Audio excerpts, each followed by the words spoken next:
കഴിഞ്ഞ ആഴ്ചയിൽ ആ തിരുവചന ചിന്തയിൽ നമ്മൾ പഴയ നിയമത്തിൽ ദൈവം തിരഞ്ഞെടുത്തു എന്ന് പറഞ്ഞ് അഭിമാനിച്ച് നടന്ന ഇസ്രായേൽ ജനത്തിൽ നിന്നും അവരുടെ ആ കൂട്ടത്തിൽ നിന്ന് പുറത്തേക്ക് ദൈവത്തിന്റെ ഒരു ദിവ്യക്ഷണം, ദൈവത്തിന്റെ ഒരു ദിവ്യക്ഷണത്താലാണല്ലോ നാം എല്ലാവരും ദൈവമക്കളായിരിക്കുന്നത്. ആ ദിവ്യക്ഷണം പുറത്തേക്ക് വ്യാപിക്കുന്നു എന്നുള്ളത് നമ്മൾ കണ്ടിരുന്നു. പഴയ നിയമകാലത്ത് ദൈവം തന്റെ തിരഞ്ഞെടുത്തവരുമായി, അല്ലെങ്കിൽ തിരഞ്ഞെടുത്തവർ എന്ന് പറയുമ്പോൾ ഇസ്രായേൽ ജനമാണത്, അവരുമായി സംഗമിക്കുവാൻ വേണ്ടി ഒരുക്കിയ ഒരു സംഗമ കേന്ദ്രമായിരുന്നു യെരുശലേമിലെ ദേവാലയം. ആ കാര്യങ്ങളൊക്കെ നമുക്കറിയാം. എന്നാൽ പിൽക്കാലത്ത് സകല ജാതികളുടെയും പ്രാർത്ഥനാലയമായി മാറ്റുവാൻ അതിന്മേൽ അന്ന് വരെ ഉണ്ടായിരുന്ന നിയന്ത്രണങ്ങളിൽ ചില ഇളവുകൾ ഉണ്ടാകേണ്ടിയിരുന്നു. യെശയ്യാവിന്റെ പ്രവചനത്തിലാണ് നമ്മൾ ആ വാക്യം കഴിഞ്ഞ ആഴ്ച നമ്മൾ വായിച്ചത്. ഞാൻ ആ ഭാഗത്തേക്ക് ഇപ്പൊ പോകുന്നില്ല. യഥാർത്ഥത്തിൽ ആ നിയന്ത്രണങ്ങൾ അത് ഇസ്രായേലിന്റെ ചിന്തയിൽ ഒരിക്കൽ പോലും വരാത്തൊരു കാര്യമായിരുന്നു. അവർ ഒരിക്കൽ പോലും അങ്ങനെ ചിന്തിച്ചിരുന്നില്ല. അവർ ചിന്തിച്ചത് അവരാണ് ദൈവത്താൽ തിരഞ്ഞെടുക്കപ്പെട്ടവർ, കൂടാതെ അബ്രഹാമിലൂടെയുള്ള സകല അനുഗ്രഹങ്ങളുടെയും അവകാശികൾ അവരാണെന്നാണ് അവർ ചിന്തിച്ചിരുന്നത്. ആ നിലയിലാണ് അവർ പോയിക്കൊണ്ടിരുന്നത്. എന്നാൽ അവരിൽ നിന്നും ആ അവകാശങ്ങൾ പുറത്തേക്ക് വ്യാപരിച്ചു, അല്ലെങ്കിൽ അവരുടെ പുറത്തുള്ള ജാതികളിലേക്ക്, രാജ്യങ്ങളിലേക്കൊക്കെ ആ അവകാശങ്ങൾ പകർന്നു പോയി എന്ന് നമുക്ക് മനസ്സിലാക്കാൻ കഴിയും. അതേസമയം അവരുടെ വിചാരങ്ങൾക്ക്, അവർ അങ്ങനെ ചിന്തിച്ചു, അവർ തന്നെയാണ് ഇസ്രായേലിന്റെ ജാതി, അല്ലെങ്കിൽ ദൈവത്തിന്റെ സ്വന്തം ജാതി, അല്ലെങ്കിൽ ദൈവത്തിന്റെ സ്വന്തം ജനം എന്നൊക്കെ ചിന്തിച്ച അവരുടെയൊക്കെ ആ വിചാരങ്ങൾക്ക് വിപരീതമായി അബ്രഹാമിലൂടെ പകരുന്ന യഥാർത്ഥ അനുഗ്രഹം, അല്ലെങ്കിൽ അബ്രഹാമിലുള്ള അനുഗ്രഹങ്ങളിലെ യഥാർത്ഥ അനുഗ്രഹത്തെ അവർ ഗ്രഹിക്കാതെ അല്ലെങ്കിൽ മനസ്സിലാക്കാതെ പോയി എന്നുള്ളതും നമുക്കറിയാം. നമ്മുടെയൊക്കെ ഭാഗ്യവും നമ്മളൊക്കെ അവിടെ റീപ്ലേസ് ചെയ്തു എന്നുള്ള കാര്യങ്ങളൊക്കെ നമുക്കറിയാമല്ലോ. ചില കാര്യങ്ങളോട് ഞാൻ അവിടെ ചേർത്ത് ഞാൻ പിന്നീട് പറയാം. അന്നേരം അബ്രഹാമിനെ അനുഗ്രഹിക്കുമ്പോൾ ആ അനുഗ്രഹങ്ങളുടെ ഒക്കെ പൂർത്തീകരണം, അല്ലെങ്കിൽ അബ്രഹാമിലൂടെ അനുഗ്രഹങ്ങളുടെ ഒക്കെ ഒരു നിവൃത്തി എന്ന് പറയുന്നത് ക്രിസ്തുവേശുവിലൂടെയാണ് സംഭവിക്കുന്നത്. അങ്ങനെ ക്രിസ്തുവേശുവിലൂടെ അത് സംഭവിച്ചപ്പോൾ അവരുടെ ഇടയിലേക്ക് വന്ന മശിഹായെ മനസ്സിലാക്കുവാൻ അവർക്ക് കഴിഞ്ഞില്ല. അവർ എന്താണോ അവർ അവകാശപ്പെട്ടത് അല്ലെങ്കിൽ ക്ലെയിം ചെയ്തത് അത് അവർക്ക് ലഭിച്ചില്ല എന്നുള്ളത് തിരുവചനം നമ്മെ ഓർമ്മപ്പെടുത്തുന്നുണ്ട്. അങ്ങനെയൊക്കെ ആയിരുന്നാലും, അതൊക്കെ സംഭവിച്ചു പോയിരുന്നാലും, ഇന്നും അവർ വാദിക്കും അവരാണ് തിരഞ്ഞെടുക്കപ്പെട്ടവർ, അവരാണ് സ്വന്തം ജനമെന്ന് ഇന്നും മറ്റുള്ളവരുടെ മുമ്പിൽ വാദിച്ചുകൊണ്ട് അവർ അവിടെ ഇരിക്കുന്നു എന്നുള്ളത് നമുക്കറിയാം. പ്രിയമുള്ളവരെ, ദൈവത്തിന് മനുഷ്യരെ കുറിച്ചുള്ള പദ്ധതിയെ കുറിച്ച് അറിവ് നൽകാനായി കർത്താവായ യേശു ക്രിസ്തു ഈ ഭൂമിയിൽ വന്നു എന്നുള്ള കാര്യം നമുക്കറിയാം. അല്ലെങ്കിൽ ആ കർത്താവ് ആ കാര്യങ്ങളെയൊക്കെ പ്രൊജക്ടുകൾ, അല്ലെങ്കിൽ കർത്താവിന്റെ വലിയ പദ്ധതികളൊക്കെ നിവർത്തിക്കാനായിട്ട് ഈ ഭൂമിയിൽ കടന്നു എന്നുള്ളത് നമുക്കറിയാം. അങ്ങനെ യേശു കർത്താവ് ഭൂമിയിൽ കടന്നു വന്നപ്പോൾ അവരുടെ യഹൂദന്മാരുടെ ഇടയിൽ, അല്ലെങ്കിൽ ഇസ്രായേലിന്റെ നടുവിൽ തന്നെ അവരോട് പറഞ്ഞ 2 പ്രബോധനങ്ങൾ അവരുടെ കണ്ണ് തുറപ്പിക്കേണ്ടതാണ്. എന്നാൽ അതൊന്നും തുറന്നില്ല. പക്ഷെ നമ്മുടെ കണ്ണുകളും ആ പ്രബോധനത്തിന്റെ അടിസ്ഥാനത്തിൽ നാമും ഒന്നുകൂടെ, അല്ലെങ്കിൽ കർത്താവിന്റെ മുമ്പാകെ നമ്മുടെ ഹൃദയങ്ങളെ തുറക്കേണ്ടതാണ്. ഞാൻ ആ വേദഭാഗങ്ങളിലേക്ക് ഒന്ന് കടന്നു പോകട്ടെ. ലൂക്കോസിന്റെ സുവിശേഷം 3-ാം അധ്യായത്തിന്റെ 8-ാമത്തെ വാക്യത്തിൽ ഇങ്ങനെയാണ് പറയുന്നത്. ഞാൻ ആ വേദഭാഗം വായിക്കട്ടെ. മാനസാന്തരത്തിന് യോഗ്യമായ ഫലം കായ്പീൻ, അബ്രഹാം ഞങ്ങൾക്ക് പിതാവായിട്ടുണ്ട് എന്ന് ഉള്ളം കൊണ്ട് പറവാൻ തുനിയരുത്. അബ്രഹാമിന് ഈ കല്ലുകളിൽ നിന്ന് മക്കളെ ഉളവാക്കുവാൻ ദൈവത്തിന് കഴിയുമെന്ന് ഞാൻ നിങ്ങളോട് പറയുന്നു. ഈ വാക്യം നമുക്ക് വളരെ പരിചിതമാണ്. ഇതിൽ 2 പദം ഞാൻ നിങ്ങളെ എടുത്തു കാണിപ്പാൻ ആഗ്രഹിക്കുന്നത്. ഒന്ന്, അബ്രഹാം ഞങ്ങൾക്ക് പിതാവായിട്ടുണ്ടെന്ന് ഉള്ള കാര്യം. അടുത്തത്, അബ്രഹാമിന് ഈ കല്ലുകളിൽ നിന്ന് മക്കളെ ഉളവാക്കുവാൻ ദൈവത്തിന് കഴിയുമെന്നുള്ള ഈ 2 വാചകത്തെ മാത്രം നിങ്ങളൊന്ന് ശ്രദ്ധിക്കുക. പ്രിയമുള്ളവരെ, മനുഷ്യരോടുള്ള ബന്ധത്തിൽ ദൈവം ചെയ്തെടുക്കാൻ പോകുന്ന പദ്ധതിയെക്കുറിച്ച് അറിവ് ലഭിച്ചിട്ടും ജഡപ്രകാരമുള്ള അബ്രഹാമിന്റെ പൈതൃകത്തിൽ ആശ്രയിക്കുന്നത് ബുദ്ധിയില്ലാത്ത പ്രവർത്തികളാണ്. കാരണം ജഡപ്രകാരം അവർ അബ്രഹാമിന്റെ മക്കളാണ്, അവർ അങ്ങനെയാണ് അവർ അഭിമാനിച്ചിരുന്നത്. എന്നാൽ കർത്താവ് പറയുന്നത്, അങ്ങനെ ജഡപ്രകാരമുള്ള അബ്രഹാമിന്റെ പൈതൃകത്തിലോ അല്ലെങ്കിൽ അബ്രഹാമിന്റെ പാരമ്പര്യത്തിലോ ആശ്രയിക്കുന്നത് അത് ബുദ്ധിയില്ലാത്ത, മൂഢനായ, അല്ലെങ്കിൽ മൂഢത്തരമായ ഒരു പ്രവൃത്തിയാണെന്നാണ് അവിടെ തിരുവചനത്തിലൂടെ കർത്താവ് അവിടെ പ്രബോധിപ്പിക്കുന്നത്. അങ്ങനെ ആശ്രയിക്കുന്നവരുടെ മുമ്പിലൂടെ വേറൊരു ഗണത്തെ, അല്ലെങ്കിൽ ഞാൻ മുമ്പ് നേരത്തെ പറഞ്ഞിരിക്കുന്ന പോലെ അവരുടെ ഉള്ളിൽ നിന്ന് ആ അവകാശം പുറത്തേക്ക് വ്യാപിക്കുന്നു എന്ന് പറയുമ്പോൾ, അങ്ങനെ ജഡപ്രകാരം കർത്താവ് അല്ലെങ്കിൽ അബ്രഹാമിൽ ആശ്രയിക്കുന്ന, അല്ലെങ്കിൽ അബ്രഹാമിന്റെ പാരമ്പര്യത്തിൽ ആശ്രയിക്കുന്ന ആ ജനത്തിന്റെ മുമ്പിലൂടെ യഥാർത്ഥത്തിൽ അബ്രഹാമിന്റെ അവകാശങ്ങളിലേക്ക് വേറൊരു ഗണത്തെ അവിടെ കൂട്ടിവരുത്തുന്നു. അങ്ങനെയാണ് സകല ജാതികൾക്കുമുള്ള പ്രാർത്ഥനാലയമായി അത് മാറുന്നതെന്ന് തിരുവചനം നമ്മെ ഓർമ്മപ്പെടുത്തുന്നു. പ്രിയമുള്ളവരെ, നമ്മുടെ ഓരോരുത്തരുടെയും, ഇവിടെ ഞാൻ പറഞ്ഞു ഇസ്രായേൽ ജനം അവർ അബ്രഹാമിൽ ജഡപ്രകാരം ആശ്രയിച്ചിരുന്നു. അതിനു മുമ്പാകെ നമ്മുടെ ഓരോരുത്തരുടെയും ആശ്രയം. അബ്രഹാമിലെ അത് പലപ്പോഴും നമ്മൾ പറയാറുണ്ട്, നമ്മൾ ആത്മീയമായ അബ്രഹാമിലെ അവകാശങ്ങൾക്ക് അവകാശികളാണെന്നുള്ളതൊക്കെ നമ്മൾ പ്രസംഗിക്കാറുണ്ട്, കേൾക്കാറുണ്ട്, നമ്മൾ പ്രാർത്ഥിക്കാറുണ്ട്.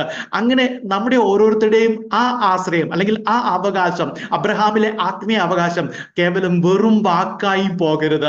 അവർ ജഡപ്രകാരം ആശ്രയിച്ച് അത് ദൈവത്തിന്റെ മുമ്പാകെ ഒരു പ്രയോജനമില്ലാത്ത അല്ലെങ്കിൽ മൂഢതയുള്ള അല്ലെങ്കിൽ വിഡ്ഢിത്തരമായിട്ടുള്ള ഒരു പ്രവൃത്തിയായി മാറുന്നത് പോലെ നമ്മുടെ ജീവിതത്തിൽ അങ്ങനെ ഒരു വെറും വാക്കായി, ഒരു പ്രയോജനമില്ലാത്തതായി മാറരുത്.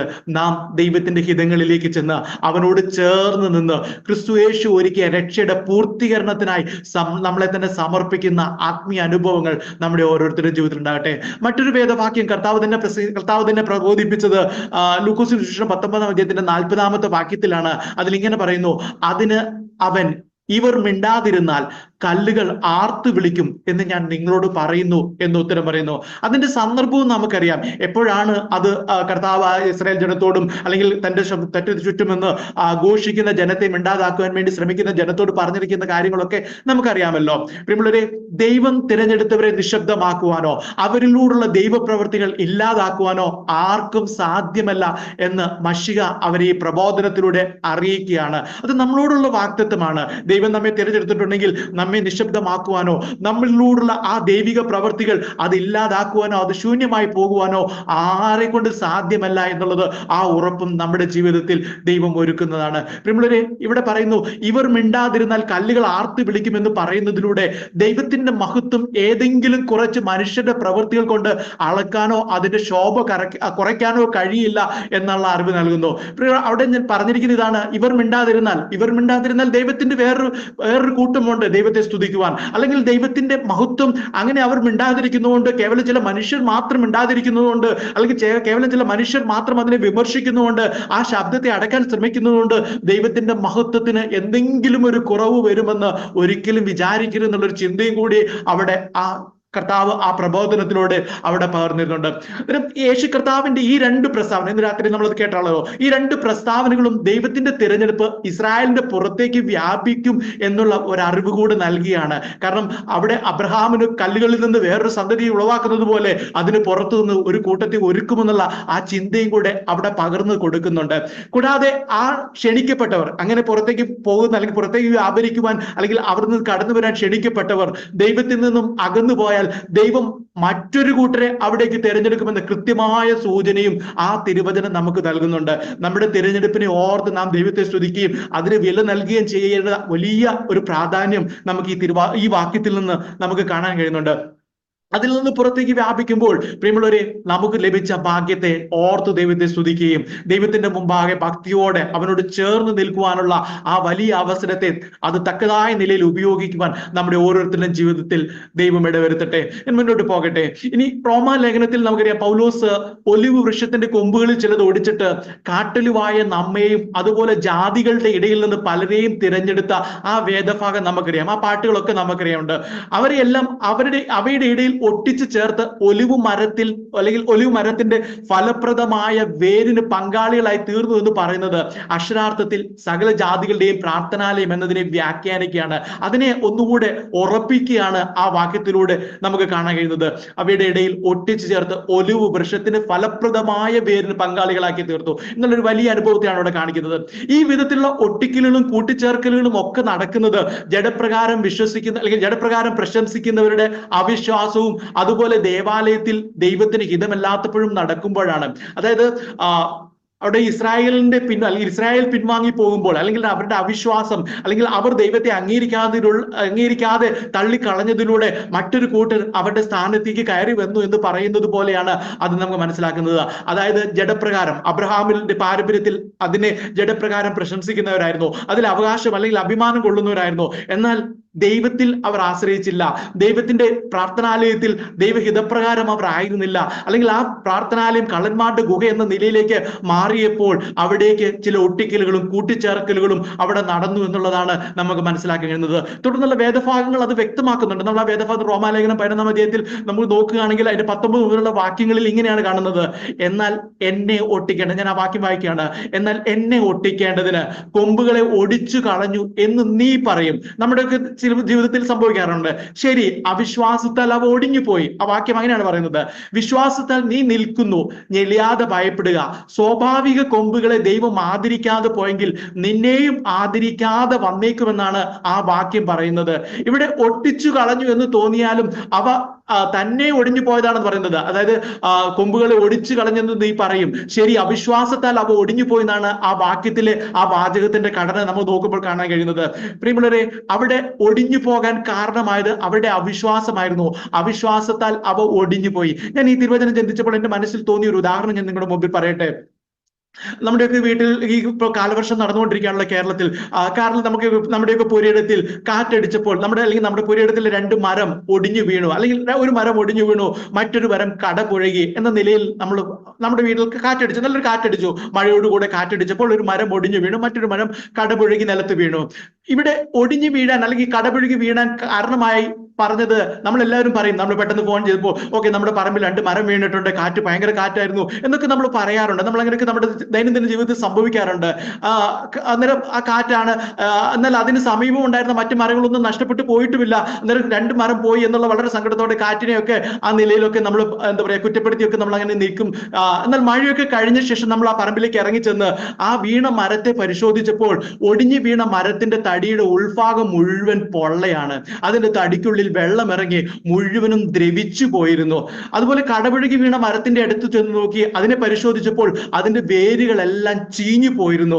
ആ ചീഞ്ഞു പോയിരുന്നതിന് കൂടാതെ അതിന്റെ ഉറുമ്പ്, ചിതൽ ഇങ്ങനെയുള്ള സാധനങ്ങളൊക്കെ കൂടി, അല്ലെങ്കിൽ ആ വേരുകൾക്കിടയിൽ കൂടുകൾ കൂട്ടി അവിടെ മുഴുവൻ മണ്ണില്ലാതെ ഒരു പൊള്ളയായി, അല്ലെങ്കിൽ വേരും മണ്ണും തമ്മിൽ ഒരു ബന്ധവും ഇല്ലാത്ത പോലെ അങ്ങനെ നിൽക്കുകയാണ്. അതുകൊണ്ട് കാറ്റടിച്ചപ്പോൾ ഈ 2 മരങ്ങളും വീണു. പ്രിയമുള്ളവരെ, ആദ്യം നമ്മൾ പറഞ്ഞത് ഈ 2 മരങ്ങൾ വീണതിന് നമ്മൾ കാറ്റിനെയായിരുന്നു നമ്മൾ കുറ്റപ്പെടുത്തിയത്. പിന്നീട് നമ്മൾ ആ മരത്തിന്റെ അടുക്കൽ പോയി പരിശോധിച്ചപ്പോൾ അതിന്റെ യഥാർത്ഥ കാരണം മനസ്സിലാക്കിയിട്ട് പിന്നെ ഒരാളോട് നമ്മൾ പറയുമ്പോൾ, അല്ലെങ്കിൽ അതിനെക്കുറിച്ച് കാര്യങ്ങൾ വിശദീകരിക്കുമ്പോൾ നമ്മൾ പറയുക ആ മരങ്ങൾ കൊള്ളത്തില്ലായിരുന്നു എന്നുള്ളതാണ് പറയുക. ഒരിക്കലും കാറ്റിനെ അന്നേരം കുറ്റപ്പെടുത്തുകയില്ല. ഇവിടെ അത് തന്നെയാണ് സംഭവിക്കുന്നത്. അവിശ്വാസത്താൽ ഒടിഞ്ഞുപോയി എന്ന് പറയുമ്പോൾ, ദൈവം ഒടിച്ചു എന്ന് പറയുമ്പോൾ, ആദ്യം നമുക്ക് ദൈവം തന്നെ അങ്ങനെ ചെയ്തല്ലോ എന്നൊക്കെ നമുക്കൊരു ചിന്ത തോന്നിയാൽ പോലും അതിനേക്കാളൊക്കെ ഉപരി അതിന് കാരണമായി തീർന്നത് അവരുടെ അവിശ്വാസം തന്നെയാണ്. ദൈവം ഒടിച്ചു കളഞ്ഞു എന്ന് പറയുന്നതിനേക്കാൾ അവരുടെ അവിശ്വാസം ഒടിഞ്ഞു പോകാൻ കാരണമായി എന്ന് മനസ്സിലാക്കാം. അത് നമ്മളോടുമുള്ള ദൂതാണ്. നമ്മുടെയും വിശ്വാസത്തിന്റെ കുറമ, അതിനെ വലിയൊരു കുറ്റമായി തന്നെയാണ് ദൈവസന്നിധിയിൽ കാണുന്നത്. ആ വിശ്വാസത്തിന് ഒത്തിരി പദവികളും വിശ്വാസത്തിന് ഒത്തിരി ആഴങ്ങളും ഉണ്ടെന്നുള്ള കാര്യം പ്രിയമുള്ളവരെ നാം എല്ലാവരും മനസ്സിലാക്കുക. അന്നേരം പ്രിയമുള്ളവരെ, ആ ദൈവത്തിന്റെ മുമ്പാകെ നമ്മുടെ അവിശ്വാസം നമ്മുടെ ആത്മീയ ജീവിതത്തെ തകർത്ത് കളയുവാൻ ഒരു വിധത്തിലും ഇടരുത്. പ്രതിസന്ധികൾ വരാം, കഷ്ടതകൾ വരാം, ദുഃഖങ്ങൾ വരാം, ബുദ്ധിമുട്ടുകൾ വരാം, ഒരിക്കലും മുന്നോട്ട് പോകാൻ കഴിയാത്തത്ര വലിയ അങ്ങനെയുള്ള സാഹചര്യങ്ങളൊക്കെ നമ്മുടെ മുമ്പിൽ വരാം. ഒരിക്കലും അവിശ്വാസത്താൽ നാം തകർന്നു പോകുവാൻ, നമ്മുടെ ആത്മീയ അനുഭവം തകർന്നു പോകുവാൻ ഒരിക്കലും ഇടവരുത്. ദൈവത്തിന്റെ മുമ്പാകെ കർത്താവിനോട് ചേർന്ന് നിന്ന് ആ പ്രാർത്ഥനാലയത്തിലേക്ക് ചെല്ലുവാൻ നമ്മുടെ ജീവിതത്തിൽ ദൈവം ഇടവരുത്തട്ടെ. നമുക്ക് മടങ്ങി വരാം. നമ്മുടെ ചിന്തയിലേക്ക് മടങ്ങി വരുന്നാൽ ആ നല്ല മരത്തിൽ, അല്ലെങ്കിൽ ഒലിവ് മരത്തിലെ ആ ഒട്ടിക്കലുകളും കൂട്ടിച്ചേർക്കലുകളും ഒക്കെ സംഭവിക്കുന്നത് സ്വാഭാവിക കൊമ്പുകളിൽ ദൈവഹിതപ്രകാരമുള്ള ചില പ്രതിസന്ധികൾ വരുത്തിയും കൂടിയാണെന്നുള്ള കാര്യം നാം മനസ്സിലാക്കാം. അറിയാം, സ്വാഭാവിക കൊമ്പുകൾ നമുക്കറിയാം, ഇസ്രായേലിന്റെ ചരിത്രത്തിൽ നോക്കുകയാണെങ്കിൽ അവർ ഒരിക്കലും മറ്റുള്ള ഒരു ജാതിയോ മറ്റുള്ള ഒരു വംശത്തെയോ അവർ അംഗീകരിക്കത്തില്ല. അവരുടെ കൂട്ടത്തിലേക്ക് കടന്നു വന്നവർ ഒരുപക്ഷെ ഒരു പരിമിതി വരെയൊക്കെ അവർ അംഗീകരിക്കാറുണ്ടായിരുന്നു. ദൈവത്തിന്റെ ജനമായി കടന്നു വരുന്ന, അല്ലെങ്കിൽ ദൈവത്തെ ആരാധിക്കാൻ ഇഷ്ടപ്പെട്ട് കടന്നു വരുന്ന അന്യജാതിക്കാരെ അവർ അംഗീകരിക്കുമെങ്കിലും അബ്രഹാമിന്റെ ആ അവകാശങ്ങളിലേക്കുള്ള ആ നിലയിലേക്കൊന്നും അവർ കാണത്തില്ലായിരുന്നു. ഒരു 2ാം തരം പൗരനെ പോലെ ഒക്കെയായിരുന്നു എന്നാൽ കണ്ടിരുന്നത്. എന്നാൽ അതിനെ 1ാം തര നിലയിൽ, അല്ലെങ്കിൽ സ്വാഭാവികമായും ആ ദേവാലയത്തിൽ അതിന്റെ സകല ജാതികളുടെയും പ്രാർത്ഥനാലയം എന്ന നിലയിൽ അതിൽ അവകാശങ്ങൾ കൊടുക്കുവാൻ വേണ്ടി ചില പ്രതിസന്ധികളും അത് ദൈവഹിതപ്രകാരം തന്നെ ഇസ്രായേലിൽ വരുത്തിയതായിട്ട് നമുക്ക് കാണാൻ കഴിയുന്നുണ്ട്. അത് അങ്ങനെയുള്ള പ്രതിസന്ധികൾ, അങ്ങനെയുള്ള ദൈവത്തിന്റെ ഹിതങ്ങൾ, അതൊക്കെ ദൈവത്തിന്റെ ഉയർന്നു നിൽക്കുന്ന ചിന്തയും വിചാരങ്ങളുമാണെന്നുള്ളത് നാം ഗ്രഹിക്കുക. നമ്മൾ പഴയ നിയമത്തിലേക്ക് നോക്കുകയാണെങ്കിൽ മിസ്രൈമിൽ നിന്ന് യാത്ര പുറപ്പെട്ടപ്പോൾ അവരോടുകൂടി ഒരു വലിയ സമ്മിശ്ര ജാതിയെ കുറിച്ച് നമുക്ക് പറയാറുണ്ട്. അവർ പുറപ്പെട്ട് മിസ്രൈമിൽ, അല്ലെങ്കിൽ യഹൂദ ജനം പുറപ്പെട്ടു പോരുമ്പോൾ അവരോടുകൂടെ മിസ്രൈമിൽ നിന്ന് വിവിധ ജാതിയിൽ നിന്ന് വിവിധ വംശങ്ങൾ, ഒരു സമ്മിശ്ര ജാതി. അവർ തമ്മിൽ വിവാഹം കഴിച്ചും അങ്ങനെയൊക്കെ ഉണ്ടായതൊക്കെ ആയിരിക്കാം. ആ കുഞ്ഞുങ്ങളും അവരുടെയൊക്കെ അങ്ങനെ തലമുറകളെല്ലാം കൂടെ കൂടിയിട്ടുള്ള ഒരു സമ്മിശ്ര ജാതി അവിടെ നമുക്ക് വായിക്കാൻ കഴിയുന്നുണ്ട്. ആ കാലഘട്ടത്തിൽ ഇസ്രായേൽ നേരിട്ട കഷ്ടത നമുക്കറിയാം. മിസ്രൈമിൽ അടിമത്തത്തിലായിരുന്നപ്പോൾ അവർ വളരെ കഷ്ടതയിലൂടെ കടന്നുപോയി, വളരെ പ്രയാസത്തിലൂടെ കടന്നുപോയി. അവർ നിലവിളിച്ച് ദൈവത്തോട് നിലവിളിച്ച അനുഭവങ്ങളൊക്കെ നമുക്ക് പുറപ്പാട് പുസ്തകത്തിൽ നമുക്ക് കാണാൻ കഴിയുന്നുണ്ട്. അങ്ങനെയുള്ള ആ കഷ്ടത മറ്റുള്ളവരെ അംഗീകരിക്കുവാനും അവരെ കൂട്ടത്തിൽ കൂട്ടുവാനും ദൈവം ഒരു മുഖാന്തരമാക്കി മാറ്റി എന്ന് നമുക്ക് മനസ്സിലാക്കാൻ കഴിയുന്നുണ്ട്. ഞാൻ അതിനൊരു ഉദാഹരണമായിട്ട് ഞാൻ ചിന്തിക്കുക ഇങ്ങനെയാണ്. ചില വർഷങ്ങൾക്ക് മുമ്പ് കേരളത്തിൽ ഒരു പ്രളയം ഉണ്ടായപ്പോൾ, അത് 2018 2019 പ്രളയം ഉണ്ടായല്ലോ. ആ പ്രളയം ഉണ്ടായ കുറച്ച് ദിവസത്തേക്ക് മതത്തിനും ചട്ടക്കൂടിനും അതീതമായ ഒരു മനോഭാവത്തെ ആ പ്രളയ ബാധിതർക്കിടയിൽ സൃഷ്ടിച്ചിരുന്നു. അവർ ഒരു മതത്തിലൊന്നും അല്ലായിരുന്നു, അവർക്ക് ഒരുമിച്ചിരിക്കുവാനും ഒന്നും ഒരു ബുദ്ധിമുട്ടില്ലായിരുന്നു എന്ന് പറഞ്ഞ പോലെ ചില മനോഭാവത്തിലേക്ക് കടന്നു വന്ന് അവർ തങ്ങളെക്കാൾ താഴ്ന്നവരെന്ന് പറയുന്നവരെ അവരോട് കൂടെ ചേർക്കുവാനും ആ കൂട്ടത്തിൽ അതൊരു ദൈവത്തിന്റെ ഹിതപ്രകാരമുള്ള ഒരു പദ്ധതിയാണ്. അങ്ങനെ ചില സാഹചര്യങ്ങൾ, ചില പ്രതിസന്ധികൾ ഇങ്ങനെയുള്ള ഒട്ടിച്ചേർക്കലിന് വേണ്ടി അല്ലെങ്കിൽ ഇങ്ങനെ ആ കൂട്ടിച്ചേർക്കലിന് വേണ്ടി ദൈവം ഒരുക്കുന്നു എന്ന് നമുക്ക് മനസ്സിലാക്കാൻ കഴിയുന്നുണ്ട്. വീണ്ടും നമ്മൾ ആ റോമാ ലേഖനത്തിലെ ആ വേദഭാഗത്തിലേക്ക് നമ്മൾ തുടർന്ന് പരിശോധിച്ചാൽ അതിന്റെ 23-ാമത്തെ വാക്യത്തിൽ ഇങ്ങനെയാണ് കാണുന്നത്: അവിശ്വാസത്തിൽ നിലനിൽക്കാഞ്ഞാൽ അവരെയും കൂടെ ഒട്ടിക്കും, അവരെ വീണ്ടും ഒട്ടിപ്പാൻ ദൈവം ശക്തനല്ലോ. അന്നേരം അവർ അവിശ്വാസത്താൽ ഒടിഞ്ഞു പോയി എന്നുള്ളതാണ്. അന്നേരം ആ അവിശ്വാസത്തിൽ അവർ തുടർന്നില്ലെങ്കിൽ, അല്ലെങ്കിൽ ആ വിശ്വാസത്തിലേക്ക് അവർ മടങ്ങി വരികയാണെങ്കിൽ അവരെയും ദൈവം ഒട്ടിക്കും എന്നുള്ളതാണ് അവിടെ നമുക്ക് കാണാൻ കഴിയുന്നത്. നമ്മൾ പഴയ നിയമത്തിൽ ബാബിലോണിയ പ്രവാസത്തിന് ശേഷം മടങ്ങി വരുന്ന ഇസ്രായേൽ ജനത്തെ കുറിച്ച് നമുക്കറിയാം. അവർ തങ്ങളെ തന്നെ വിശുദ്ധീകരിക്കുന്നത് എസ്രായുടെയും നെഹമ്യാവിന്റെ പുസ്തകങ്ങളിൽ രേഖപ്പെടുത്തിയ കാര്യങ്ങളും അതിൽ നിന്നൊക്കെ പ്രസംഗങ്ങൾ നമ്മൾ കേട്ടിട്ടുണ്ടല്ലോ. അങ്ങനെ അവരുടെ ആ വിശുദ്ധീകരണത്തെ ദൈവം അംഗീകരിക്കുകയും നശിച്ചുപോയ ആ പഴയ ദേവാലയത്തിന് പകരമായി പുതിയതൊന്ന് പണിയുവാനായിട്ട് ദൈവം അവിടെ അനുവദിക്കുന്നതായിട്ട് നമുക്ക് കാണാൻ കഴിയുന്നുണ്ട്. സെരുബാബേലിന്റെ നേതൃത്വത്തിലൊക്കെ, എസ്രായുടെ നേതൃത്വത്തിലൊക്കെ ആ ദേവാലയം അവിടെ പണിതു. അങ്ങനെ ആ പുതുതായി പണിതത് അത് ദൈവം അനുവദിച്ചത് തന്നെയാണ്. അവരുടെ വിശുദ്ധീകരണത്തെ കൊണ്ട് സകല ജാതികളുടെയും പ്രാർത്ഥനാലയം എന്ന് വിളിക്കപ്പെടുന്ന നിലയിൽ അതിനെ ഒന്നുകൂടെ പണിയുവാൻ ദൈവം അവിടെ അനുവദിച്ചു. പിന്നീട് ഹെരോദ രാജാവിനാൽ അത് പുതുക്കി പണിതിരുന്നു. കുറെ കാലം കഴിഞ്ഞപ്പോൾ, കുറെ കാലങ്ങൾക്ക് ശേഷം ഹെരോദ രാജാവ് അത് പുതുക്കി പണിതിരുന്നു. ആ ദേവാലയത്തിലാണ് കർത്താവായ യേശുക്രിസ്തു കടന്നു വന്ന് ശുദ്ധീകരണം നടത്തൽ, വീണ്ടും ഒരു വിശുദ്ധീകരണം ഒക്കെ അവിടെ നടത്തുന്നത് നമുക്ക് അവിടെ കാണാൻ കഴിയുന്നത്. ഇനി പുതിയ നിയമത്തിലേക്ക് നമുക്ക് വരുമ്പോൾ, അല്ലെങ്കിൽ പുതിയ നിയമം നമ്മൾ പഠിക്കുമ്പോൾ 2 പ്രാവശ്യം യെരുശലേം ദേവാലയത്തെ ശുദ്ധീകരിച്ചതായിട്ട് നമുക്ക് മനസ്സിലാക്കാൻ കഴിയുന്നുണ്ട്. യേശു കർത്താവിന്റെ അത്ഭുതം, ആദ്യത്തെ അത്ഭുതം ഗലീലയിലെ കാനാവിൽ വെച്ച് പച്ചവെള്ളം വീഞ്ഞാക്കിയതാണല്ലോ. അത് നമുക്ക് എല്ലാവർക്കും അറിയുന്ന കാര്യമാണല്ലോ. അന്നേരം യോഹന്നാന്റെ സുവിശേഷത്തിലെ ആ 2-ാം അധ്യായത്തിലെ ആ അത്ഭുതത്തെ തുടർന്ന്, അല്ലെങ്കിൽ ആ വേദഭാഗം നമ്മൾ തുടർന്ന് വായിക്കുമ്പോൾ, തുടർന്ന് താൻ കഫർന്നഹൂമിലേക്ക് പോയതാണ് രേഖപ്പെടുത്തിയിരിക്കുന്നത്. അതിനെ തുടർന്ന് 2-ാം അധ്യായത്തിൽ ആ അധ്യായം തുടർച്ചയായിട്ട് നമ്മൾ വായിച്ചു പോകുമ്പോൾ നമുക്ക് അങ്ങനെയാണ് കാണാൻ കഴിയുന്നത്. അന്നേരം പിന്നീട് അവിടെ വായിക്കുന്നു, ഏറെ നാൾ കർത്താവ് അവിടെ താമസിച്ചില്ല, അല്ലെങ്കിൽ കഫർന്നഹൂമിൽ കർത്താവ് പാർത്തില്ല എന്നാണ് അവിടെ കാണുന്നത്. അതായത് യഹൂദന്മാരുടെ പെസഹ അടുത്തത് കൊണ്ട് താൻ യെരുശലേമിലേക്ക് പോവുകയും ദേവാലയത്തിൽ ആ യെരുശലേമിൽ ചെന്ന് അവിടെ കണ്ട കാര്യങ്ങൾ വെച്ച് ദേവാലയത്തിലെ ആദ്യ ശുദ്ധീകരണം അവിടെ നടത്തുന്നതായിട്ട് നമുക്ക് കാണാൻ കഴിയുന്നുണ്ട്. ഇത് യേശു കർത്താവിന്റെ പരസ്യ ശുശ്രൂഷയുടെ ആരംഭത്തിൽ സംഭവിക്കുന്നതാണ്. ആദ്യത്തെ അത്ഭുതം ചെയ്ത് ചില ദിവസങ്ങൾക്ക് ശേഷം യെരുശലേമിലേക്ക് കടന്നു ചെന്ന് അവിടെ നടത്തുന്ന ആ സംഭവമാണ് ആദ്യത്തെ ശുദ്ധീകരണം. അത് യോഹന്നാന്റെ സുവിശേഷത്തിൽ മാത്രമാണ് രേഖപ്പെടുത്തിയിരിക്കുന്നത്. ഇനി മത്തായി, മർക്കോസ്, ലൂക്കോസ് എന്നിവരുടെ സുവിശേഷങ്ങൾ രേഖപ്പെടുത്തിയ 2-ാമത്തെ ശുദ്ധീകരണം തന്റെ പരസ്യ ശുശ്രൂഷയുടെ അവസാന ആഴ്ചയിൽ, അല്ലെങ്കിൽ അവസാനത്തെ ക്രൂശീകരണത്തിന്റെ തൊട്ടു മുമ്പുള്ള ആ ആഴ്ചയിലാണ് സംഭവിക്കുന്നത്. ഈ 2 ശുദ്ധീകരണങ്ങൾ തമ്മിൽ ചില വ്യത്യാസങ്ങൾ നമുക്ക് കാണാം. ഒന്ന് നോക്കി വായിക്കുകയാണെങ്കിൽ, ശ്രദ്ധിച്ച് വായിക്കുകയാണെങ്കിൽ നമുക്ക് ചില വ്യത്യാസങ്ങൾ കാണാൻ കഴിയുന്നുണ്ട്. ആദ്യമായി കാലക്കണക്ക് നോക്കിയാൽ ഇവ തമ്മിൽ 3 വർഷത്തിൽ കുറയാത്ത ഇടവേള ഉണ്ടെന്ന് നമുക്ക് മനസ്സിലാക്കാൻ കഴിയുന്നുണ്ട്. യോഹന്നാന്റെ സുവിശേഷത്തിലെ രേഖപ്പെടുത്തിയ ആദ്യ ശുദ്ധീകരണത്തിലേക്ക് നമ്മൾ ശ്രദ്ധിക്കുമ്പോൾ അവിടെ നമുക്ക് കാണാൻ കഴിയുന്നത് യേശു കർത്താവ് ഒരു ചാട്ടവാർ ഉണ്ടാക്കിയതായി അവിടെ കാണാൻ കഴിയുന്നുണ്ട്. ചാട്ടവാർ ഉപയോഗിച്ചതായിട്ടൊന്നും പറയുന്നില്ലെങ്കിലും ഒരു ചാട്ടവാർ ഉണ്ടാക്കി അവിടെയുള്ള ആടുകളെയും അതിനെയൊക്കെ അവിടുന്ന് പുറത്താക്കി കളഞ്ഞു എന്നുള്ളതാണ് അവിടെ കാണാൻ കഴിയുന്നത്. എന്നാൽ മറ്റു 3 സുവിശേഷങ്ങൾ രേഖപ്പെടുത്തിയ 2-ാമത്തെ ശുദ്ധീകരണത്തിൽ അങ്ങനെ ഒരു ചാട്ടവാറിനെ കുറിച്ച് അവിടെ രേഖപ്പെടുത്തിയിട്ടില്ല, അല്ലെങ്കിൽ കാണുന്നില്ല. യോഹന്നാന്റെ സുവിശേഷം 2-ാം അധ്യായത്തിന്റെ 16-ാമത്തെ വാക്യം ഞാനൊന്ന് വായിക്കട്ടെ. അതിങ്ങനെയാണ് പറയുന്നത്: പ്രാവുകളെ വിൽക്കുന്നവരോട് ഇത് ഇവിടെ നിന്ന് കൊണ്ടുപോകുവിൻ, എന്റെ പിതാവിന്റെ ആലയത്തെ വാണിഭശാല ആക്കരുത് എന്ന് പറഞ്ഞു. അന്നേരം അവിടെ പറയുന്ന ഒരു പദം വാണിഭശാല ആക്കരുത് എന്നാണ്. അവിടെ നിന്ന് കൊണ്ടുപോയി, എന്റെ പിതാവിന്റെ ആലയമാണ്, അത് പ്രാർത്ഥനാലയം എന്ന് വിളിക്കപ്പെട്ടതാണ്, അതുകൊണ്ട് ഇവിടെ ഇതെല്ലാം കൊണ്ടുപോകുക, അതുകൊണ്ട് എന്റെ ആലയത്തെ, അല്ലെങ്കിൽ പിതാവിന്റെ ആലയത്തെ അത് വാണിഭശാല ആക്കരുത്. അതായത് ദൈവത്തിന്റെ ആലയത്തെ ഒരു വാണിഭശാല, അതായത് ഒരു കച്ചവട കേന്ദ്രമായി മാറ്റി മാറ്റരുത് എന്നുള്ളൊരു നിർദ്ദേശമാണ് ഇവിടെ ആദ്യമായി കൊടുക്കുന്നത്. എന്നാൽ മത്തായിയുടെ സുവിശേഷത്തിൽ 21 അധ്യായം 13 വാക്യത്തിലേക്ക് വരുമ്പോൾ അത് രണ്ടാമത്തെ ശുദ്ധീകരണമാണ്. അവിടെ പറയുന്നത് ഇങ്ങനെയാണ്: എന്റെ ആലയം പ്രാർത്ഥനാലയം എന്ന് വിളിക്കപ്പെടും എന്ന് എഴുതിയിരിക്കുന്നു, നിങ്ങളോ അതിനെ കള്ളന്മാരുടെ ഗുഹയാക്കി തീർത്തിരിക്കുന്നു, അല്ലെങ്കിൽ കള്ളന്മാരുടെ ഗുഹയാക്കി തീർക്കുന്നു എന്ന് പറഞ്ഞു. ഇനി മത്തായിയുടെ സുവിശേഷം മാത്രമല്ല, മർക്കോസിന്റെ സുവിശേഷം 11 അധ്യായത്തിന്റെ 17 വാക്യത്തിലും ലൂക്കോസ് സുവിശേഷം 19 46 വാക്യത്തിലും അത് തന്നെ നമുക്ക് കാണാൻ കഴിയും. അതേപോലെയുള്ള പ്രസ്താവന തന്നെയാണ് കാണാൻ കഴിയുന്നത്.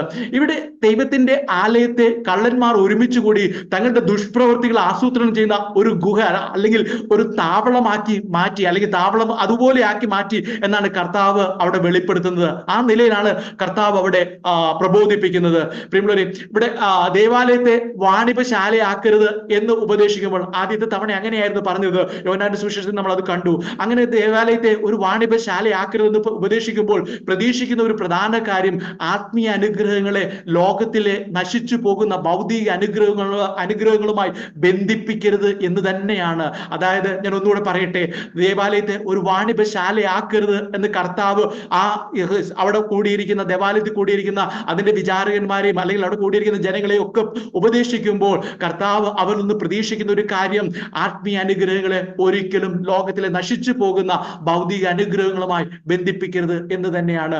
പിൽക്കാലത്ത് അപ്പോസ്തലന്മാർ വളരെ കൃത്യമായ നിർദ്ദേശങ്ങൾ അതിനെക്കുറിച്ച് നൽകിയതൊക്കെ നമുക്ക് കാണാൻ കഴിയുന്നുണ്ട്.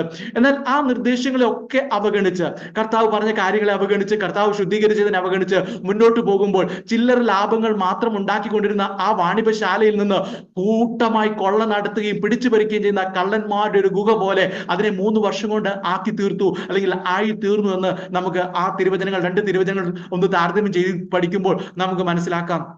ആദ്യത്തെ തവണ കർത്താവിനെ എതിർത്തത്, കർത്താവ് ആ ശുദ്ധീകരണ പ്രക്രിയ ചെയ്തപ്പോൾ കർത്താവിനെ എതിർത്തത് അവിടെ ഉണ്ടായിരുന്ന യഹൂദന്മാരായിരുന്നു.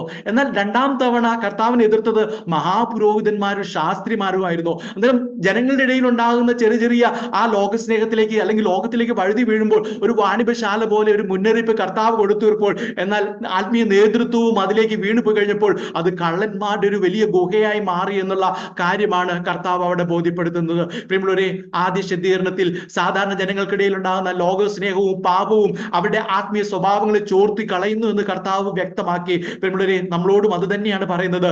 ഈ ലോകസ്നേഹം പലപ്പോഴും ഇന്നത്തെ കാലത്ത് എല്ലാം ആ നിലയിലേക്ക് മാറിക്കൊണ്ടിരിക്കുമ്പോൾ ഒരിക്കലും നാം അതിൽ വീണു പോകുവാൻ ഇടവരരുത്. തീർച്ചയായിട്ടും കർത്താവിന്റെ വചനങ്ങൾക്ക് ഒരു മാറ്റവുമില്ല. അതിൽ തന്നെ ആശ്രയിച്ചുകൊണ്ട് ആത്മീയ ആഗ്രഹങ്ങളെ അല്ലെങ്കിൽ ആത്മീയമായ അതിന്റെ ഉപദേശങ്ങളെ അതിനെ ഗ്രഹിച്ചുകൊണ്ട് കർത്താവിനോട് ചേർന്ന് നിൽപ്പാൻ നമ്മുടെ ജീവിതത്തിൽ ഇടവരുത്തട്ടെ. രണ്ടാമത്തെ ശുദ്ധീകരണ സമയത്ത് അതിലെ മഹാപുരോഹിതന്മാരും ശാസ്ത്രിമാരുടെയും പങ്ക് ഒരു കൊള്ളക്കൂട്ടത്തെ പോലെ ആയി മാറിയിരുന്നു എന്നാണ് ആ തിരുവചനം പറയുന്നത്. ഞാൻ മുന്നോട്ട് പോകട്ടെ. കർത്താവായ യേശു ക്രിസ്തു പ്രാർത്ഥനാലയം എന്ന് വിളിക്കപ്പെടേണ്ട തന്റെ വാസസ്ഥലത്തെ കള്ളന്മാരുടെ ഗുഹയാക്കി മാറ്റിയതിനെ വിമർശിച്ചു. അങ്ങനെ വിമർശിച്ചതിന് ചില വർഷങ്ങൾക്ക് ശേഷം ഇസ്രായേലിന്റെ ശത്രുക്കളാൽ അത് പൊളിച്ചു കളയുവാൻ ദൈവം അതിനെ അനുവദിച്ചു എന്നുള്ളതാണ്. മുമ്പും അത് പൊളിച്ചു കളഞ്ഞതാണ്. ശലോമോൻ ഉണ്ടാക്കിയ ആ ദേവാലയം പൊളിച്ചു കളഞ്ഞതാണ്. എന്നാൽ ഒരു വിശുദ്ധിക്ക് വേണ്ടി അവർ സമർപ്പിച്ചപ്പോൾ, മടങ്ങി വരാൻ താല്പര്യം കാണിച്ചപ്പോൾ, അവിശ്വാസത്തിൽ നിന്ന് മടങ്ങി വന്നപ്പോൾ അവരെ വീണ്ടും ഒട്ടിച്ചു ചേർക്കുവാൻ ദൈവത്തിന് പ്രസാദം തോന്നി. അതിനും അത് പണിയുവാൻ ദൈവം അനുവദിച്ചു. പക്ഷേ ഈ പ്രാവശ്യം ഈ കൊള്ളന്മാരുടെ ഗുഹ എന്ന നിലയിലേക്ക് മാറിയതിനു ശേഷം, അതിനെ പൊളിച്ചു കളഞ്ഞതിന് ശേഷം, പിന്നീട് ഇത്രയും കാലമായിട്ടും ദൈവം അതിനെ ആ നിലയിൽ പണിയുവാൻ ദൈവം അതിനെ അനുവദിച്ചില്ല എന്ന് നമുക്കറിയാം. നമ്മുടെ ചുറ്റുമുള്ള ചരിത്രം അതാണ് കാണുന്നത്. പക്ഷേ അപ്പോഴും ദൈവത്തിന്റെ വാസസ്ഥലമായ പ്രാർത്ഥനാലയത്തെ പൂർണ്ണമായും ദൈവം ഇല്ലാതാക്കിയിരുന്നില്ല. ഇപ്പോഴും ആ പ്രാർത്ഥനാലയം നമ്മുടെ ഇടയിലുണ്ട്. ദൈവം മാനസാന്തരപ്പെടുവാൻ മനസ്സുള്ള എല്ലാവരെയും അംഗീകരിക്കുകയും ദൈവിക വാഗ്ദത്തങ്ങളിൽ പങ്കുള്ളവരാക്കി മാറ്റുന്നുള്ള ആ വലിയ സത്യമാണ് അതിലൂടെ വിളിച്ചറിയിക്കുന്നത്. അല്ലെങ്കിൽ ദൈവത്തിനോട് കൂടിയുള്ള കൂട്ടായ്മ, അല്ലെങ്കിൽ ദൈവത്തിന്റെ ആ സാന്നിധ്യം വെളിപ്പെടുന്ന ദൈവത്തിന്റെ വാസസ്ഥലമായ പ്രാർത്ഥനാലയം അത് ഭൂമിയിൽ നിന്ന് പൂർണ്ണമായും ദൈവം ഇല്ലാതാക്കിയില്ല. പക്ഷേ അവർ ചിന്തിച്ചിരുന്നത് ജഡപ്രകാരം എപ്പോഴും ആശ്രയിച്ച് അതിനെ മനോഹരമാക്കി, അതിനെ കൈവശമാക്കി, കള്ളന്മാരുടെ ഗുഹയാക്കി എന്നുള്ള നിലയിലേക്ക്, ഒരു കൂട്ടമായ നിലയിലേക്ക് പോകുന്നതിന് പകരം വ്യക്തിപരമായ നിലയിലേക്ക് ദൈവം ആ പ്രാർത്ഥനാലയത്തിന് പുതിയ നിർവചനങ്ങളെ കൊടുത്ത് പുതിയ രീതിയിൽ അതിനെ മോഡിഫൈ ചെയ്ത് പുതിയ രൂപാന്തരങ്ങളിലേക്ക് ദൈവം ഒരുക്കിയതായി നമുക്ക് കാണാൻ കഴിയുന്നുണ്ട്. നിയമങ്ങളോട് പറഞ്ഞതല്ലോ, പ്രിയമുള്ളവരെ, മാനസാന്തരപ്പെടുവാൻ മനസ്സുള്ള എല്ലാവരെയും ദൈവം അംഗീകരിക്കും, അവരെ ദൈവിക വാഗ്ദത്തങ്ങളിൽ പങ്കുള്ളവരാക്കി മാറ്റുകയും ചെയ്യും എന്നുള്ള കാര്യം ഞാനിവിടെ പറഞ്ഞല്ലോ. പ്രിയമുള്ളവരെ, നമ്മൾ കർത്താവിന്റെ ശുശ്രൂഷ കാലഘട്ടത്തിലേക്ക് തന്നെ നോക്കുകയാണെങ്കിൽ സക്കായിയെ കുറിച്ച് നമുക്കറിയാം. സക്കായി കർത്താവിനെ കാണാൻ ചെന്നതും കർത്താവ് സക്കായിയോട് സംസാരിക്കുന്നതും സക്കായി കർത്താവിനെ സ്വീകരിക്കുന്ന ആ ചരിത്രമൊക്കെ നമുക്കറിയാം. പ്രിയമുള്ളവരെ, അവിടെ ജനങ്ങളുടെ മുമ്പിൽ ഒറ്റപ്പെട്ടവനായും വെറുക്കപ്പെട്ടവനുമായി ഇരുന്ന സക്കായിയെയും അബ്രഹാമിന്റെ മകൻ എന്ന് പറഞ്ഞ് ആ അവകാശങ്ങളിലെ ആ സ്വർഗീയ പങ്ക് കർത്താവ് അവിടെ ഉറപ്പിക്കുന്നുണ്ട്. ഇവനും അബ്രഹാമിന്റെ മകൻ എന്നാണ് സക്കായിയെ കുറിച്ച് അന്ന് അവിടെ പറയുന്നത്. നമുക്ക് ആ വാക്യം അങ്ങനെ തന്നെ നമുക്ക് കാണാൻ കഴിയുന്നുണ്ട്. പക്ഷേ ഇവനും അബ്രഹാമിന്റെ മകൻ എന്ന് പറയുമ്പോൾ യഥാർത്ഥത്തിൽ അബ്രഹാമിന്റെ പരമ്പരയിൽ പെട്ടവൻ തന്നെയായിരുന്നു സക്കായി. പക്ഷേ അവിടെ കർത്താവ് അബ്രഹാമിന്റെ മകൻ എന്ന് പറഞ്ഞ് ഉറപ്പിക്കുന്ന പങ്ക് ഇസ്രായേൽ, അതായത് ഇസ്രായേൽ ജഡപ്രകാരം അപമാനിക്കുന്ന അബ്രഹാമിന്റെ ആ പൈതൃകമല്ലായിരുന്നു എന്ന് നമുക്ക് മനസ്സിലാക്കാൻ കഴിയുന്നുണ്ട്. ആ പൈതൃകമല്ല അവിടെ കർത്താവ് പറയുന്നത്. അന്ന് അവിടെ സക്കായുടെ ജീവിതത്തിൽ പകർന്നു കിട്ടിയത് അബ്രഹാമിൽ കൂടി ദൈവം അനുഗ്രഹിച്ചു നിൽക്കുന്ന, അല്ലെങ്കിൽ എന്നേക്കും നിലനിൽക്കുന്ന ശാശ്വതമായ ആത്മീയ അവകാശങ്ങളാണ് അബ്രഹാമിലൂടെ, അല്ലെങ്കിൽ അബ്രഹാമിന്റെ മകൻ എന്ന് പറഞ്ഞ് അവിടെ നൽകുന്നത് എന്ന് നമുക്ക് മനസ്സിലാക്കാൻ കഴിയുന്നുണ്ട്. ആ അവകാശമാണ് അവിടെ പകർന്നു കൊടുക്കുന്നത്.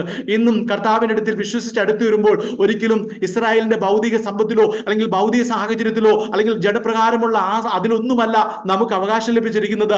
അബ്രഹാമിൽ കൂടെ പകർന്നിരിക്കുന്ന ആ യഥാർത്ഥ അനുഗ്രഹം, ക്രിസ്തുയേശുവിൽ കൂടെ നമ്മിലേക്ക് വ്യാപരിക്കുന്ന ആ ആത്മീയ അനുഗ്രഹത്തിലേക്കാണ് കർത്താവ് നമ്മളെ വിളിക്കുന്നത്. ആ ആത്മീയ അനുഗ്രഹമാണ് നമ്മുടെ ഓരോരുത്തരുടെയും ജീവിതത്തിൽ പകർന്നു തരുന്നത് എന്ന് നമുക്ക് മനസ്സിലാക്കാൻ കഴിയുന്നുണ്ട്. ഇനി യേശു കർത്താവിന്റെ പരസ്യശുശ്രൂഷയുടെ അവസാനം ആണല്ലോ രണ്ടാമതായി ശുദ്ധീകരിച്ചെന്ന് ഞാൻ പറഞ്ഞല്ലോ. അന്നേരം ആ പരസ്യശുശ്രൂഷയുടെ അവസാനം ദേവാലയത്തിൽ വെച്ച് ദൈവത്തിന്റെ വാസസ്ഥലമായ പ്രാർത്ഥനാലയം കള്ളന്മാരുടെ ഒരു ഗുഹ പോലെ ആക്കി എന്നുള്ള കർത്താവിന്റെ പ്രസ്താവന അന്ന് അവിടെ കേട്ടിട്ടുള്ള, അന്ന് എതിർത്തവർ മഹാപുരോഹിതന്മാരും മറ്റുള്ള ശാസ്ത്രിമാരും ഒക്കെയാണ്. അന്ന് അവർക്കൊക്കെ ഒരു വലിയ അല്ലെങ്കിൽ ഞെട്ടൽ ഉളവാക്കുന്നതായിരുന്നു. അവരെ ഞെട്ടിപ്പിക്കുന്ന ഒരു വലിയ പ്രസ്താവനയായിരുന്നു. അവർ മറ്റുള്ളവരുടെ മുന്നിൽ മോടി പിടിപ്പിച്ച് അല്ലെങ്കിൽ മറ്റുള്ളവരുടെ മുന്നിൽ എന്താ പറയുക കാര്യങ്ങളൊക്കെ മുന്നോട്ട് കൊണ്ടുപോകും, അല്ലെങ്കിൽ ആ നിലയിലൊക്കെ കാണിച്ചുകൊണ്ട് മോടി പ്രകടിപ്പിച്ചുകൊണ്ട് മുന്നോട്ട് പോകുന്ന ആ കാര്യം, അത് ഒരു എന്താ പറയാ, അത് ഒരു ആ പ്രാർത്ഥനാലയം എന്ന് പറയുമ്പോൾ അവർക്ക് അംഗീകരിക്കാൻ കഴിയാത്ത ഒരു വാചകം, അംഗീകരിക്കാൻ കഴിയാത്തൊരു പ്രസ്താവനയാണെന്ന് പ്രസ്താവന പോലെയായിരുന്നു.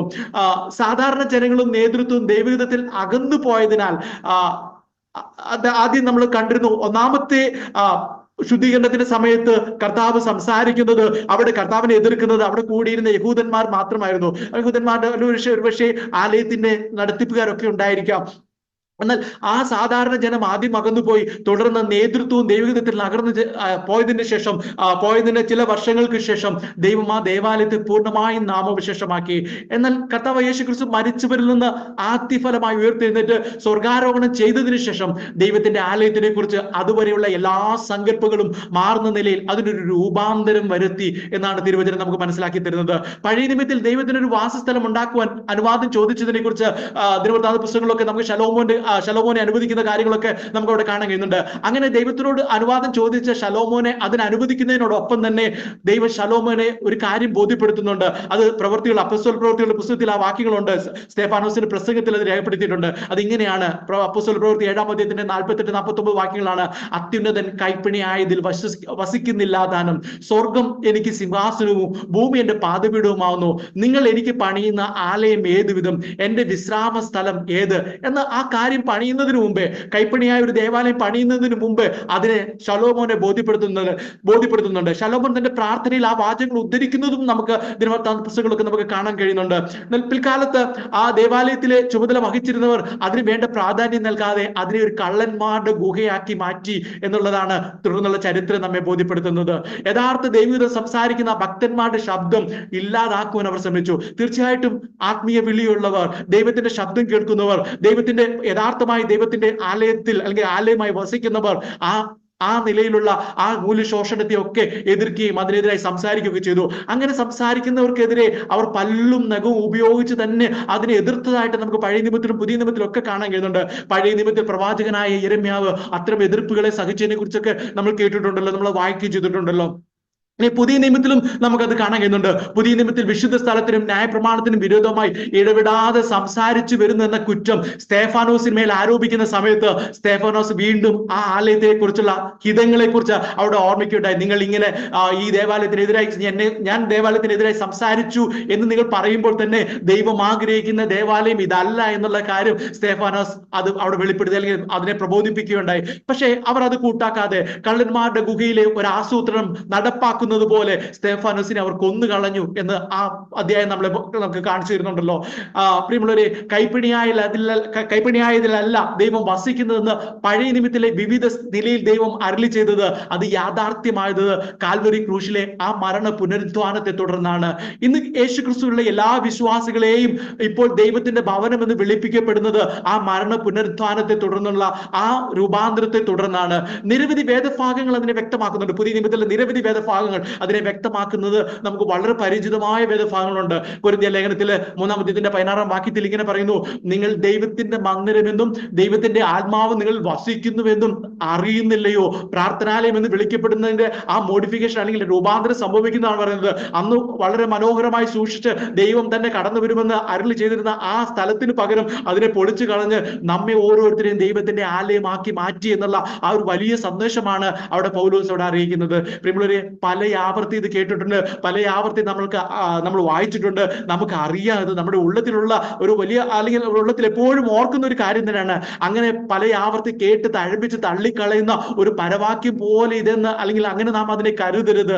ആ വാക്യം അല്ലെങ്കിൽ ഈ പറഞ്ഞിരിക്കുന്ന ദൈവത്തിന്റെ മന്ദിരം എന്നുള്ള അല്ലെങ്കിൽ ദൈവത്തിന്റെ പ്രാർത്ഥനാലയം ഉള്ളതിന്റെ അതിന്റെ ഗൗരവം അതിന്റെ അടുത്ത വാക്യം വെളിപ്പെടുത്തുന്നുണ്ട്. ആ 3-17 വാക്യത്തിൽ ഇങ്ങനെയാണ് പറയുന്നത്, ദൈവത്തിന്റെ മന്ദിരം നശിപ്പിക്കുന്നവനെ ദൈവം നശിപ്പിക്കും, ദൈവത്തിന്റെ മന്ദിരം വിശുദ്ധമല്ലോ, നിങ്ങളും അങ്ങനെ തന്നെ എന്നാണ് ആ വാക്യം പറയുന്നത്. നോക്കുക, പഴയ നിയമത്തിൽ സംഭവിച്ച അതേപോലെയുള്ള ആ തുടർച്ച, ആ കാര്യമാണ് അവിടെ വെളിപ്പെടുത്തുന്നത്. ദൈവത്തിന്റെ മന്ദിരം നശിപ്പിക്കുന്നവനെ ദൈവം നശിപ്പിക്കും, ദൈവത്തിന്റെ മന്ദിരം വിശുദ്ധമല്ലോ എന്നുള്ളത്. പ്രിയമുള്ളവരെ, അത് നമുക്കും മുന്നറിയിപ്പ് തന്നെയാണ്. നമുക്ക് കർത്താവിനോട് ചേർന്ന് നിൽപ്പാൻ, വിശുദ്ധിയോടെ നിൽക്കുവാനുള്ള വലിയ ആഹ്വാനമാണ്. ചെറിയ ലോക സ്നേഹം പിന്നീട് കള്ളന്മാരുടെ ഗുഹ എന്ന നിലയിലേക്ക് അധംപതിപ്പിക്കും എന്നുള്ള ആ കാര്യമെല്ലാം നമ്മൾ ഇന്ന് രാത്രി ചിന്തിച്ചതാണല്ലോ. അതുകൊണ്ട് ആ മന്ദിരത്തെ വിശുദ്ധിയോടെ സൂക്ഷിക്കുവാനുള്ള ഒരു ഉത്തരവാദിത്വം നമ്മെ ഏൽപ്പിച്ചിട്ടുണ്ട്.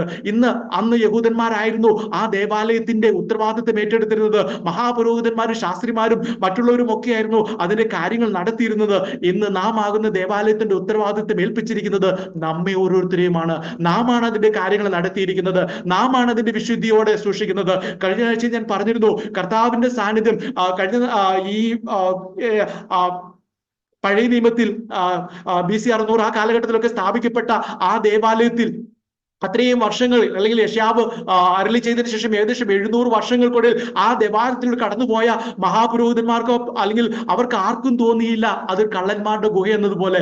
കർത്താവിനാണ് അത് തോന്നിയത്. കർത്താവ് നമ്മുടെ ആലയത്തിൽ വന്ന് കടന്നു വരുമ്പോൾ, കർത്താവ് നമ്മുടെ ആലയത്തിലേക്ക് അടുത്തു വരുമ്പോൾ, പ്രിയമുള്ളവരെ, നമുക്കത് വെളിപ്പെടുത്തി തരും ഏത് നിലയിലാണ് ഈ ആലയം മുന്നോട്ട് പോകുന്നത് എന്നുള്ളത്. അതുകൊണ്ട് കർത്താവിന്റെ സാന്നിധ്യം എപ്പോഴും ഉറപ്പാക്കിയ ഒരു ദൈവത്തിന്റെ ദേവാലയമായി, പ്രാർത്ഥനാലയമായി നാം ഓരോരുത്തരും രൂപാന്തരപ്പെടുകയും നാം അതിനനുസരിച്ച് മാറ്റങ്ങൾ വരുത്തുകയും കർത്താവിന് മുമ്പാകെ സമർപ്പിക്കുവാനും നമ്മുടെ ജീവിതത്തിൽ ഇടവരട്ടെ. പ്രിയമുള്ളവരെ, ദൈവികമായതിന് പകരം ലൗകികമായതിന് പ്രാധാന്യം കൊടുത്തതിനാൽ കഴിഞ്ഞ നാളിൽ ദൈവത്തിന്റെ വാസസ്ഥലമായി കരുതിയ ഇടങ്ങൾക്കൊക്കെ നാശം സംഭവിച്ചതുപോലെ നശിക്കാതിരിക്കേണ്ടതിനും നിലനിൽക്കേണ്ടതിനും നാം നമ്മുടെ പ്രത്യാശയും ധൈര്യവും അവസാനത്തോളം മുറുകെ പിടിക്കേണ്ടതാണ്. പ്രത്യാശയാണ് നമ്മുടെ വിശ്വാസത്തെ നിലനിർത്തുന്നത്. ആ പ്രത്യാശയുള്ള ഉറപ്പമാണ് വിശ്വാസത്തിൽ നമ്മെ ഉറപ്പിക്കുന്നത്. അന്നേരം ആ ധൈര്യത്തോടെ മുന്നോട്ട് പോകുവാൻ ദൈവാത്മാവ് നമ്മൾ ഓരോരുത്തരെയും ആഹ്വാനം ചെയ്യുന്നുണ്ട്. എബ്രായ ലേഖനം 3-6 വാക്യം അത് ഉറപ്പിക്കുന്നുണ്ട്. ആ വാക്യം ഇങ്ങനെയാണ് പറയുന്നത്, ക്രിസ്തുവോ അവന്റെ ഭവനത്തിന്റെ അധികാരിയായ പുത്രനായിട്ട് തന്നെ പ്രത്യാശയുടെ ധൈര്യവും പ്രശംസയും നാം അവസാനത്തോളം മുറുകെ പിടിച്ചുകൊണ്ടാൽ നാം തന്നെ അവന്റെ ഭവനമാകും എന്നാണ് ആ തിരുവചനം നമ്മെ ഓർമ്മിപ്പിക്കുന്നത്. അതുകൊണ്ട് പ്രത്യാശയുടെ ധൈര്യവും പ്രശംസയും നാം അവസാനത്തോളം മുറുകെ പിടിച്ചുകൊണ്ടിരിക്കാൻ ആ ഒരു ആഹ്വാനം നാം എപ്പോൾ ഇന്ന് രാത്രിയിൽ ഏറ്റെടുക്കുവാൻ പരിശുദ്ധാത്മാ നമ്മളെ ഓരോരുത്തരെയും ഉപദേശിക്കുന്നു. ഞാൻ മുന്നോട്ട് പോകട്ടെ. ദൈവം ഇനി മനുഷ്യരുടെ കൈകളാൽ നിർമ്മിച്ച കൂടാരങ്ങളിലോ കെട്ടിടങ്ങളിലോ വസിക്കുന്നില്ല, പകരം യേശുക്രിസ്തുവിനെ രക്ഷകനായി സ്വീകരിക്കുന്ന എല്ലാവരുടെയും ജീവിതത്തിലാണെന്ന് തിരുവചനം നമുക്ക് അറിവ് തരികയാണ്. ക്രിസ്തുവിൽ വിശ്വസിച്ച് ജീവരക്ഷ പ്രാപിക്കുന്നവരുടെ കൂട്ടത്തിൽ ഉൾപ്പെട്ട് നാം എല്ലാവരും ഇന്ന് ദൈവത്തിന്റെ പ്രാർത്ഥനാലയമാണ്. ദൈവം വസിക്കുന്ന പ്രാർത്ഥനാലയം ദൈവത്തിന്റെ ആലയമാണ്.